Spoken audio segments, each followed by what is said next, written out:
E o tema que a casa me sugeriu na noite de hoje foi do capítulo 10 do Evangelho segundo o Espiritismo: sede misericordiosos, aquele que não tem nenhum pecado que atire a primeira pedra, não julgue para não ser julgado. Falar sobre o julgamento, meus amigos, é uma tarefa difícil, porque é um assunto muito delicado e muito difícil, essa questão do julgamento, porque configura um dos desafios mais complexos para espíritos imortais como nós, que estão ainda no início da sua evolução. Nós estamos muito mais próximos da primitividade, então o julgamento faz parte das nossas vidas, faz parte dos nossos hábitos, inclusive. Porque muitos fatores subjacentes se encontram nesse ato. Um ato, normalmente, de perversidade, um ato de analisar a conduta do outro, com recursos nem sempre próprios da ética, recursos de dignidade e principalmente de autocrítica. Nós nos atribuímos o direito de julgar os nossos irmãos e muitas vezes os nossos pensamentos, o nosso comportamento é mais danoso e necessita de muito mais censura e de correção do que aqueles que nós pretendemos punir, condenar e muitas vezes caluniar com esses julgamentos que nós fazemos de forma muito egoísta. São vários fatores filosóficos, psicológicos, que nos influenciam quando estamos inconscientemente, muitas vezes, praticando esse julgamento. Mas nós precisamos, e estamos aqui hoje, a minha vontade é que nós possamos refletir um pouco mais sobre isso e que saiamos daqui hoje um pouco mais conscientes do julgamento que realizamos no nosso dia a dia com os nossos irmãos, para que a gente possa refletir sobre isso, compreender o que fazemos e principalmente controlar essa difícil imperfeição. Então, antes de nós iniciarmos nosso assunto, eu quero deixar algumas perguntas que vão então direcionar nosso entendimento sobre a noite de hoje. A primeira delas é: por que é que nós julgamos tanto os nossos semelhantes? Por que, e qual a motivação em fazermos isso de maneira consistente? De olharmos no outro sempre o mal, sempre buscando a condenação. O que nos movimenta nesse momento que estamos julgando? E por que é que nós não controlamos esse hábito tão egoísta? O julgamento, essa questão do julgar, ela começou a ser um pouco mais refletida e percebida quando o nosso Mestre Jesus, essa passagem está relatada no capítulo 8 de João, do Evangelista João, versículo 13 a 11, quando o nosso Mestre Jesus estava fazendo uma das suas pregações costumeiras. Então, terminada, ele e os apóstolos estavam descendo de onde estavam, e então perceberam uma confusão muito grande, muitas pessoas em volta de uma situação, e então chega ao lado do nosso Mestre Jesus uma mulher machucada, com muito medo, uma mulher ofegante, aterrorizada, pedindo auxílio de Jesus, junto de um grupo coordenado pelas autoridades religiosas da época. Então, Jesus, sereno e amoroso, percebe o que está acontecendo, e um desses doutores da lei elege o mestre como juiz da causa. É claro que ele queria achar uma maneira de punir Jesus. Então ele pergunta ao mestre, ele conta que ela foi pega em adultério, e pergunta ao mestre o que é que deveria ser feito. Jesus, com muito amor e muita serenidade, extrema sabedoria, diz que atire a primeira pedra aquele que nunca pecou. Amélia Rodrigues, o espírito Amélia Rodrigues, no livro Tempo de Luz, ela conta essa história que Jesus, logo em seguida que professou essas palavras, sentou-se e, sentado, ele começou a escrever no chão. E escrevendo no chão, ele escrevia cada um dos vícios, das imperfeições de todos aqueles irmãos que estavam naquele momento. Então, alguns deles liam assassino, outros promíscuo, outros adúltero, outros ladrão, enfim. E lendo essas palavras de Jesus, o constrangimento foi muito grande. E o apóstolo João, poeticamente, nos diz que do mais velho ao mais novo foram se retirando um por um e deixaram a mulher sozinha. Jesus então pergunta a ela: mulher, onde estão os teus acusadores? Eles não te condenaram? E ela, com um olhar de alegria, de agradecimento, responde que não tinha sido condenada.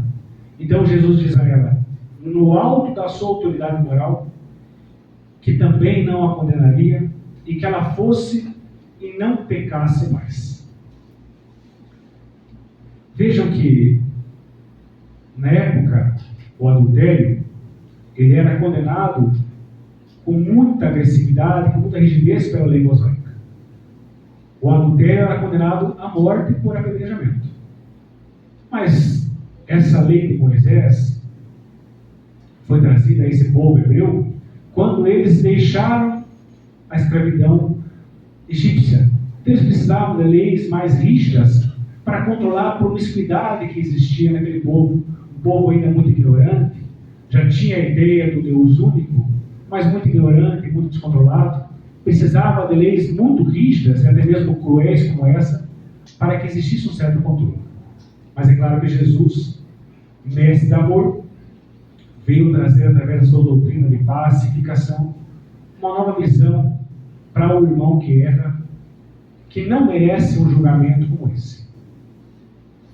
Então, se nós atualizarmos o pensamento no dia de hoje, nós vemos que nós continuamos julgando sim nossos irmãos, é claro, não com todo esse extremismo, não com toda essa rigorosidade, não com toda essa agressividade, mas nós ainda vivemos o julgamento quase que o tempo todo. E na maioria das vezes, nós julgamos sem ter nenhum motivo aparente. Nós nos preocupamos muito com o outro, com olhar o outro, com perceber as imperfeições do outro, com diminuir o outro, com buscar sempre o que é negativo no outro, e não nos preocupamos com nós mesmos em cuidar de si mesmo. Dificilmente nós enxergamos o nosso irmão com as suas qualidades, mas qualquer indício de negatividade, de algo que choca, ou muitas vezes que a gente até imagina que possa existir, nós fixamos o nosso pensamento. Então essa característica negativa do nosso irmão, na maioria das vezes, é a que nós mais buscamos. Porque dessa maneira, nós nos autoafirmamos, nós nos autoelevamos, nós diminuímos o outro assim, e nos colocamos acima do nosso irmão. Quando nós vemos nele uma capacidade intelectual muito grande, uma beleza física, ou algo que nós gostaríamos de ter, então o nosso julgamento cresce ainda muito mais. Nós encontramos várias possibilidades de caluniar nosso irmão, de praticar a maledicência, de tentar trazê-lo ao nosso nível, porque não conseguindo chegar até ele, nós queremos rebaixar. Então, quando não simpatizamos com os nossos irmãos, o julgamento se torna ainda muito maior. Somos censores, somos juízes da vida alheia. E a benfeitora Joana de Ângeles nos diz que, principalmente nas instituições religiosas, é onde isso mais acontece. Então, nós vestimos um verniz de puritanismo, de bom comportamento, uma máscara de que nós vivemos uma conduta ilibada, e o mínimo erro dos nossos irmãos, nós estamos procurando para acusá-lo, para julgá-lo, para desenvolver a nossa maledicência.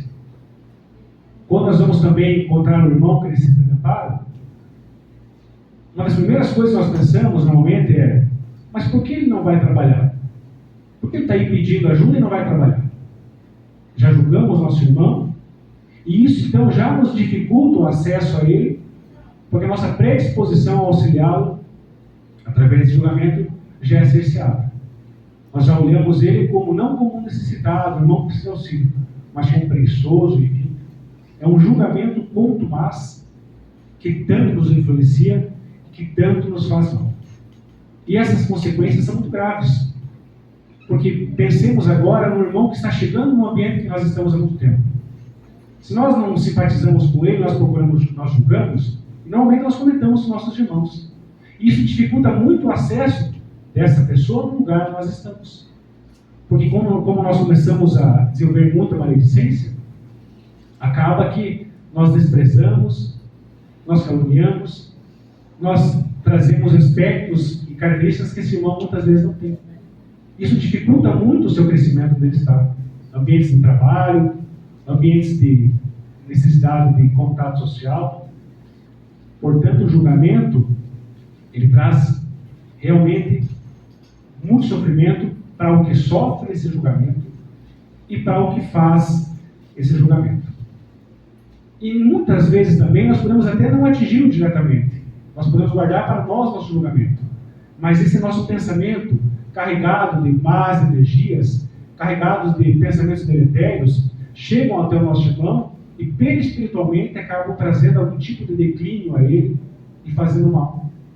Então nós, sempre que pensamos negativamente, que nós julgamos, que nós maldizemos o irmão sem ao menos conhecê-lo, ou até mesmo percebendo que ele tem algumas características que realmente fazem mal, que são contra as leis de Deus, nós estamos fundamentalmente nos prejudicando. E esse é um hábito costumeiro de todos nós. Sempre que nós vemos os nossos irmãos, nós temos algum tipo de pensamento. E se nós visualizarmos com honestidade, nós perceberemos que na maioria das vezes nós estamos buscando uma característica negativa dos nossos irmãos. E nós estamos então acostumados a ouvir nas religiões que não julgue para não ser julgado. Mas a doutrina espírita, filosoficamente e psicologicamente, nos traz uma visão muito mais profunda nesse sentido. Porque quando nós julgamos, nós vivemos aqui no planeta Terra ou em qualquer outro lugar, numa lei divina, a lei de causa e efeito. Então o que nós oferecemos para a vida, nós receberemos em troca. Mas não como dente, olho por olho, dente por dente. Não é porque eu fiz, eu vou receber. Mas é que esse processo de aprendizado, quando nós erramos, quando nós praticamos o mal, tem como efeito o sofrimento, a dor, para que nós percebamos o erro cometido. E cometendo esse erro, sofrendo as consequências desse erro, que nós percebamos a dificuldade e não façamos novamente. Então, muitas vezes, julgando, nós receberemos o mesmo impacto do julgamento de outros irmãos, para que a gente perceba o quanto mal nós fazemos para aquele que estamos julgando. Sentir na pele essa dificuldade. Como é difícil ser julgado. Porque muitas vezes, os nossos irmãos que estão ao nosso lado não nos compreendem. E também nos julgam por não nos entender. Então imaginemos nós, olhando um irmão pela primeira vez, ou tendo pouco contato com ele, como é que nós vamos nos colocar como juízes, como assessores desse irmão, sem ao menos conhecê-lo? Porque nós nem nos conhecemos. Então como pensar que nós conhecemos nossos irmãos e principalmente podemos julgá-lo? Por isso que Jesus dizia em Mateus capítulo 7, versículo 5, aquela frase de que hipócritas, percebe antes a trave no seu olho para depois querer tirar o cisco do olho do seu irmão. Então as consequências desse ato podem ser muito dolorosas. É por isso que nós precisamos compreender até onde nós iremos julgando os nossos irmãos. Que é tire a primeira pedra aquele que nunca errou. Essa frase de Jesus nos liga diretamente à indulgência. A indulgência, na questão 886 dos Espíritos, é uma das características da caridade segundo Jesus. Kardec pergunta aos Espíritos, o que é a caridade segundo Jesus? E eles respondem que é benevolência para com todos, ou seja, estar sempre com boa vontade, estar sempre pronto para auxiliar, indulgência para com as imperfeições e perdão às ofensas. Então, esse julgamento, na hora que nós vemos nossos irmãos e o condenamos, vai totalmente contra ao que é ser caridade. Então, é muito importante também para o nosso autoconhecimento perceber, quando nós doamos uma roupa velha, uma moedinha no sinal, nos achamos caridosos, que nós percebemos que a caridade é muito mais do que isso. É benevolência para com todos. A partir do momento que eu julgo um dos meus irmãos, eu não sou benevolente. Se eu não sou benevolente, eu também não sou caridoso. Então, perceber que quando nós julgamos, também seremos julgados, nesse sentido, de que um dia nós podemos vivenciar também o julgamento dos nossos irmãos e sentir a dor que é a consequência dessa atitude normalmente cruel e covarde. Mas a doutrina espírita não para aí. Ela aprofunda muito mais esses ensinamentos. E a benfeitora Joana de Ângeles, em uma das suas obras, ela nos ensina que o julgamento, ele é muito mais do que essa busca em diminuir nossos irmãos. Que tudo o que nós enxergamos nos nossos irmãos, tudo que nos incomoda nos nossos irmãos, tudo que nós percebemos no início sem ao menos conhecê-lo, existe dentro de nós. E um que fala e explica, e ela inclusive cita ele, que esse mecanismo de defesa egóico se chama projeção. Então, se eu olho para os meus irmãos e vejo ele muito agressivo, e isso gera em mim um ódio muito grande, uma energia muito grande, é porque essa agressividade também existe em mim. Se eu olho para os meus irmãos, vamos usar um exemplo, os políticos corruptos que temos no nosso Brasil, e olhamos para ele querendo condená-lo, trucidá-lo, acabar com ele, é porque a corrupção também existe dentro de nós. Normalmente, inconscientemente ainda. Mas essa energia, essa imperfeição também existe em nós. E esse mecanismo surge como uma liberação das cargas de remorso, de culpa e de medo. Ela nos explica que acusando e combatendo nossos irmãos, nós estamos, na verdade, combatendo as nossas imperfeições nele. E estamos identificando o mínimo no outro para tentar combater as imperfeições que existem em nós. Então, meu amigo, se você olha para um ladrão e sente aquele ódio mortal dele, quer trucidá-lo, quer matá-lo, quer exterminá-lo, olhe para dentro de você, que existe também um ladrão em você. São palavras da nossa benfeitora Joana de Ângeles. E que quanto mais a energia for negativa, mais imperfeito é o irmão que está fazendo esse julgamento. Então, que nós analisemos nossos julgamentos e percebamos como nós olhamos para nossos irmãos, porque essas características vistas no outro também estão em nós. E ao contrário, quando nós olhamos para o irmão e percebemos de primeira impressão, pessoa boa, enfim, vemos qualidades nele, é porque também essas qualidades existem em nós, para serem potencializadas. E ela fala mais que quando nós julgamos, nós vemos constrangidos por esse julgamento. Um exemplo. Passo por uma pessoa e o que eu mais me incomodo é com a minha roupa. Então, todas as pessoas que eu passo, eu começo a observar a roupa da pessoa. A aparência física, enfim, alguma característica dela. Estou o tempo todo julgando. O tempo todo julgando. E quando eu me movimento socialmente, eu imagino que as pessoas também me julgam pelo modo que eu vejo a vida. Então, esse julgamento profundamente os influencia ainda mais nesse sentido. Então, se eu me preocupo tanto com a roupa, eu vou imaginar que as pessoas também se preocupam com a minha roupa. E vão me preocupar o tempo todo com isso. Isso vai me fazer muito mal. Então, o julgamento age também psicologicamente dessa maneira.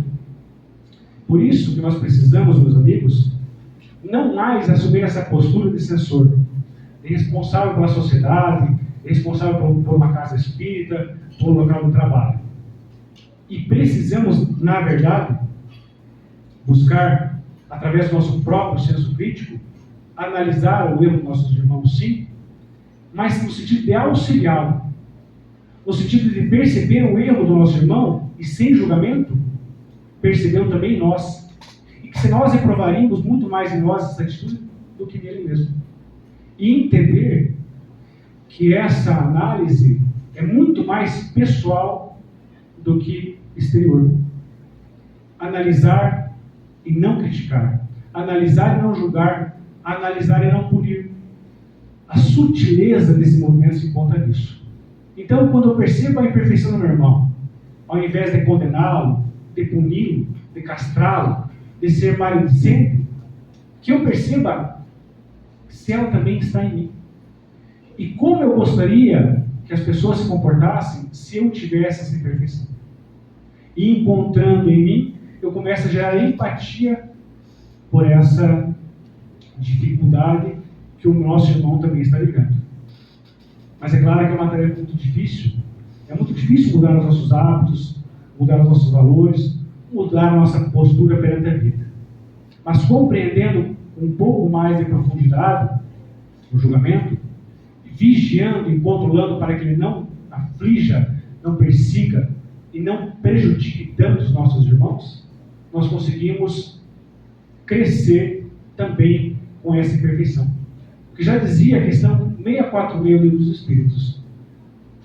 Quanto mais difícil, maior é o mérito.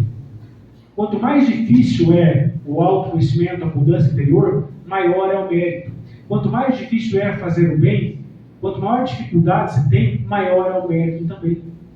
Então, nós pensemos quão difícil é controlar nosso julgamento e que lutemos contra ele.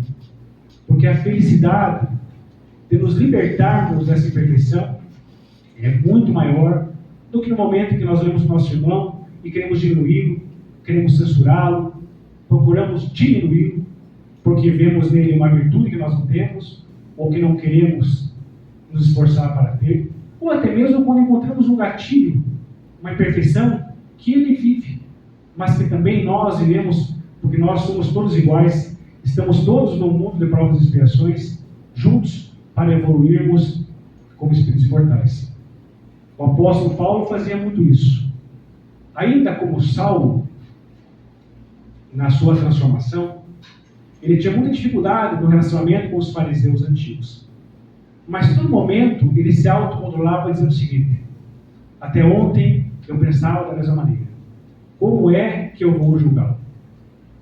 Ele via outras situações e pensava: eu também penso assim, eu também tenho essa dificuldade. Como é que eu vou julgá-lo? Então, ao invés de olhar com censura, com crueldade, ele olhava com empatia, com solidariedade, e crescia cada vez mais com o espírito imortal, analisando o erro do outro, mas percebendo onde essa imperfeição também vivia dentro dele. O apóstolo Paulo também é um padrão de referência para o nosso comportamento, para como devemos viver aqui na Terra. Vejam, meus amigos, que esse assunto ele é muito denso, ele é muito complexo, e eu não tenho como ambição encerrar ele aqui. É muito difícil montar uma palestra de meia hora falando só sobre o julgamento. Mas vejam que a doutrina espírita, em sua racionalidade filosófica, nos facilita muito esse aprendizado. Nos facilita muito a compreensão do que é o julgamento. E então nós desenvolvemos a fé racional. Essa fé que nos faz conceber pela inteligência que é possível realmente viver esses pressupostos que estamos aqui hoje conversando. Que realmente esse mecanismo psicológico do julgamento acontece invariavelmente com todos nós. Nenhum de nós que está aqui não julga o seu irmão. Pode não fazer isso o tempo todo, mas faz. É só perceber-se. É só ter o mínimo de humildade, de honestidade para entender que você é o julgador e não o teu irmão. Então nós começamos a viver a doutrina espírita não por coação, não por medo de ser castigado por julgar. Eu não tenho medo de Deus que Ele me castigue por eu ser um julgador, mas porque eu compreendi intelectualmente que é possível modificar-se, que é possível não mais julgar, ou pelo menos controlar esse julgamento para que ele não prejudique tanto meus irmãos. E é por isso que na questão 919 também dos Espíritos, Kardec pergunta aos Espíritos qual é o meio mais eficaz para não sermos arrastados pelas nossas imperfeições. O julgamento é uma imperfeição muito grave, muito danosa e muito delicada. E os Espíritos então nos dizem: o autoconhecimento, conhece-te a ti mesmo. Ou seja, que cada um então, saindo daqui hoje, crie uma postura de perceber-se o tempo todo. Quando chega próximo de um dos irmãos, como é que você se relaciona em pensamento com ele?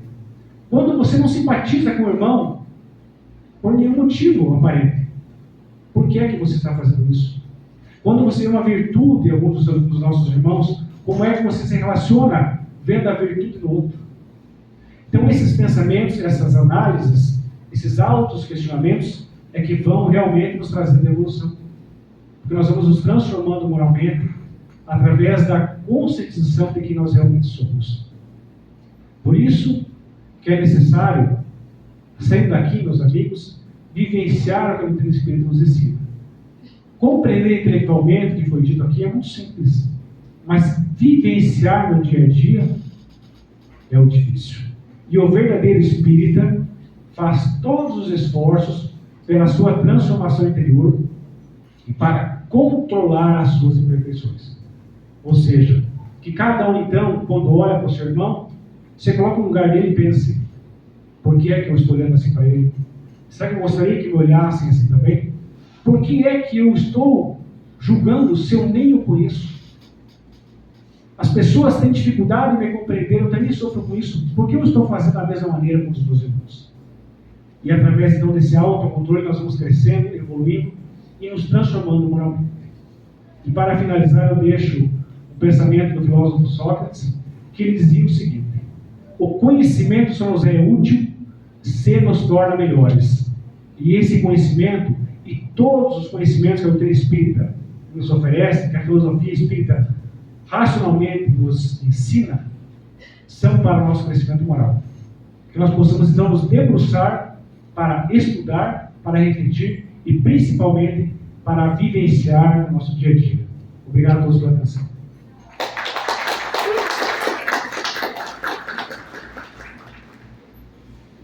Nós vamos passar agora ao passe identificado.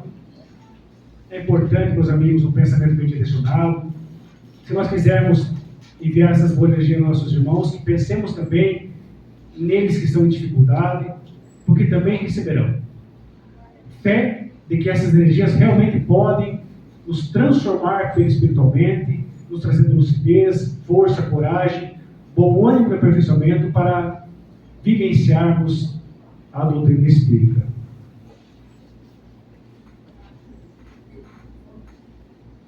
É a do canto lá.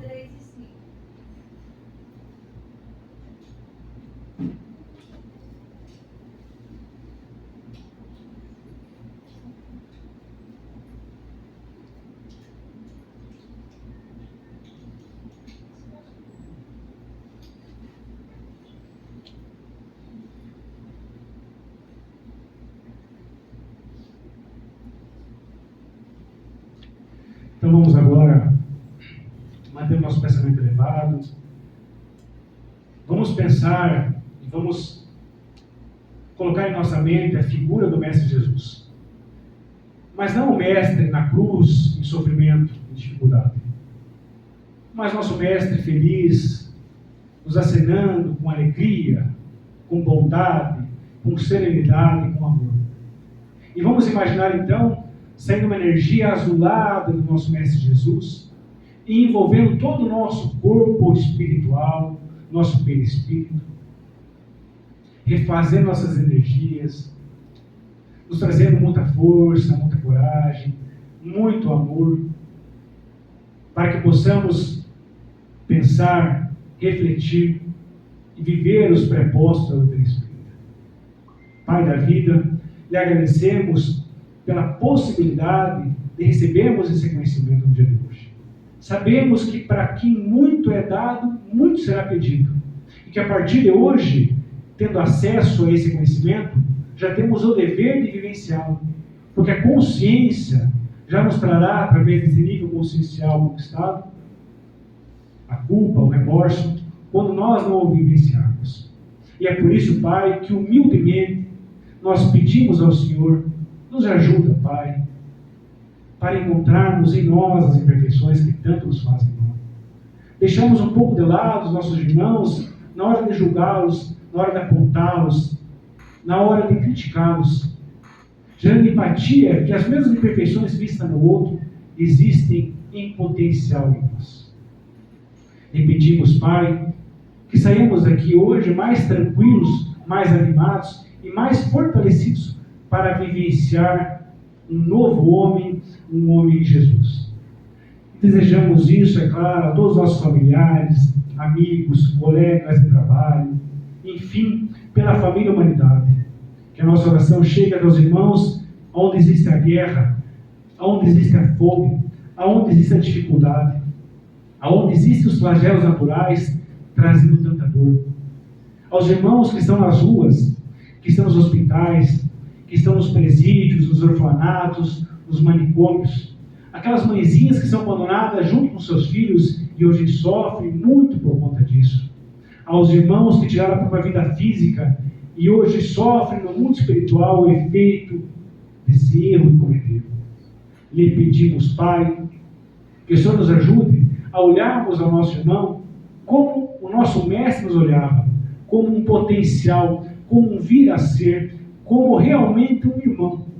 E quando olharmos a ele como um irmão, nós não mais o julgaremos, e sim o aceitaremos e o auxiliaremos.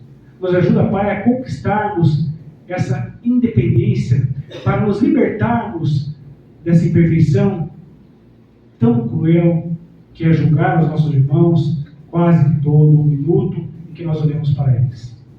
Por favor, Pai, que nós possamos voltar aos nossos lares mais fortalecidos, mais harmonizados. Que o nosso corpo seja reestabilizado, se assim for o nosso merecimento, das dificuldades que vemos hoje.